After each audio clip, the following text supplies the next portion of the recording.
জমি ঝামেলামুক্ত রাখতে যেসব কাগজপত্র অবশ্যই সংগ্রহে রাখবেন। জমি সংক্রান্ত বিরোধ, জাল দলিল বা উত্তরাধিকার জটিলতা এবং নানা সমস্যার প্রতিদিনই অসংখ্য মানুষ ভোগান্তিতে পড়েন। বিশেষজ্ঞদের মতে সামান্য সচেতনতা ও প্রয়োজনীয় কাগজপত্র সংরক্ষণই আপনাকে এসব জটিলতা থেকে রক্ষা করতে পারে। তাই জমি ঝামেলামুক্ত রাখতে নিচের কাগজপত্র ও পদক্ষেপগুলো অবশ্যই নিশ্চিত রাখুন। প্রথমে জমির মূল দলিল ও রেকর্ডীয় খতিয়ান CSSA, RS, BS ইত্যাদি সংগ্রহে রাখুন। এগুলো জমির প্রকৃত মালিকানা প্রমাণের প্রধান ভিত্তি। দ্বিতীয়ত, জমির নামজারি মিউটেশন না থাকলে দ্রুত সম্পন্ন করুন। নামজারি ছাড়া জমির মালিকানা হস্তান্তর আইনগতভাবে অসম্পূর্ণ থাকে। তৃতীয়ত, জমির খাজনা নিয়মিত ও হালনাগাদ রাখুন।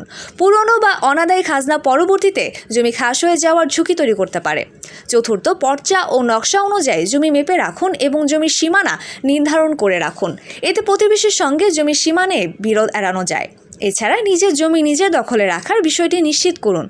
অন্যের দখলে থাকলে পরবর্তীতে আইনি জটিলতায় পড়তে হতে পারে। যদি জমি ইজমালি, একাধিক মালিকানাধীন বা পৈতৃক সম্পত্তি হয় তাহলে ওয়ারিশ সনদ সংগ্রহ করুন। প্রয়োজনে বন্টনামা, দলিল, এওয়াজ বদল এবং নামজারি সম্পন্ন করুন। মনে রাখবেন, জরিপের সময় যদি আপনার জমির খাজনা দেওয়া না থাকে তবে সেটি খাস জমি হিসেবে গণ্য হতে পারে বা মামলা জড়ানোর সম্ভাবনা থাকে। যাদের জমি একাধিক দাগে বিভক্ত কিন্তু ভোগ দখল একত্র চলছে তাদের একটি রেজিস্ট্রি দলিল তৈরি করে মালিকানা নিশ্চিত করা প্রয়োজন।